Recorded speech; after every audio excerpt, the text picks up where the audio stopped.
potato cheese balls. So in this presentation, we will be discussing the procedure or the production of our product, and then the strategies that we use during the selling, and then the financial backbone of our product. Now that we discuss our source of raw materials, we have direct materials and indirect materials.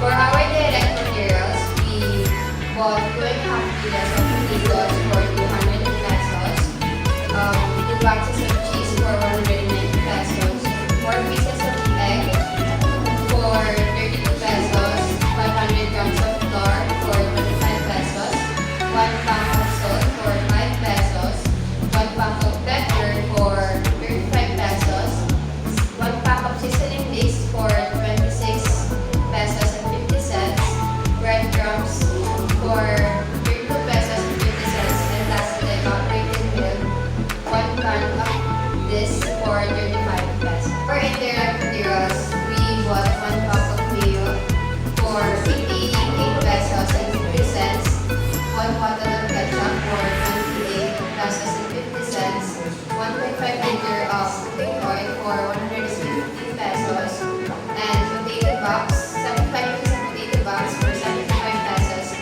and lastly, the 1 pack of chili forks for 50 pesos, and the total of 950 pesos.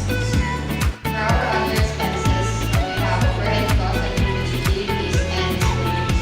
For our utilities, we have 100 pesos, and for our miscellaneous is we have 100 pesos also. For our miscellaneous, it includes our equipment that we use. Now, we proceed to the our direct and indirect labor. For our direct labor, for our food production fee, it is cost 250 per head for a total of 500 pesos. Next is our indirect labor. It includes the salaries of the employed persons, sales team, RMND, and the owner. It is cost 200 pesos per head for a total of 1,000 pesos. I will discuss the operation sales schedule. Noong Monday po, April 22, bumili po kami ng mga raw materials na kakailanganin para sa potato cheese balls. Then, on Tuesday po, April 23, dito po kami gumawa and nag-purchase po kami ulit ng breadcrumbs and egg, tapos dito na rin po kami nagsimulang magtinda. Noong Wednesday naman po, April 24, dito po gumawa po kami ulit ng potato cheese balls. Tapos, bumili po kami ulit ng breadcrumbs, egg, ketchup, mayo, and evaporated milk. Tapos, binenta din po namin agad yung mga nagawa namin. Then, Thursday, April 25, dito po gumawa po kami ulit. Then, bumili po kami ulit ng breadcrumbs, egg, cheese, mayo, and evaporated milk. Tapos, yung nagawa din po namin, binenta din po namin agad. Tapos, noong Friday po, dito po kami nag-record ng mga updates sa mga natinda po namin. Tapos, Saturday po, ito po yung rest day ng production namin. Then, noong Sunday po, ito po yung finalizing na ng record and sales. Now, let's proceed to our production. And I'll be the one who discuss the step-by-step procedure. First, we prepare the ingredients. After we prepare the ingredients, we peel the potatoes and boil it for 10 minutes. And second, we mash the potatoes and mix spices all together. Then we cool it for 15 minutes.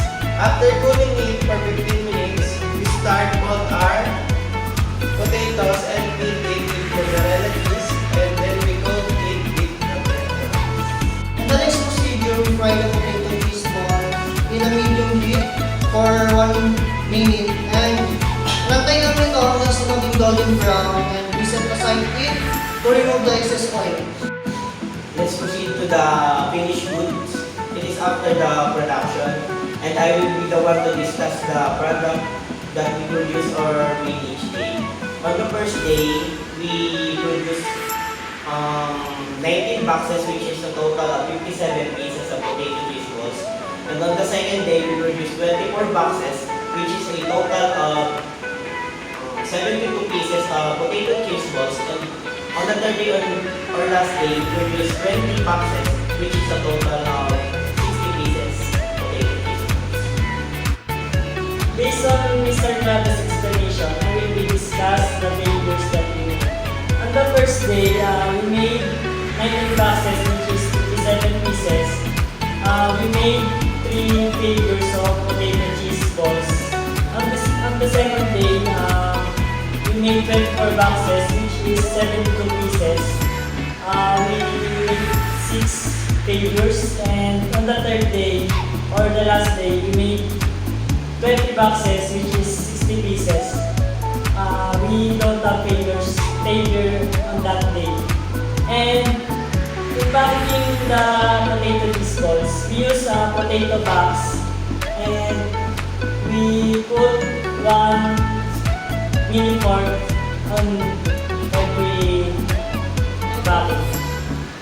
So now let me discuss the strategy we used to sell. First is online selling or promoting through IG and Facebook. And all of us in our group posted our product. And for the second strategy we use is personal offering, which is we have cheap place sa Kabuyaw, sa Carosa, and sa Calamba.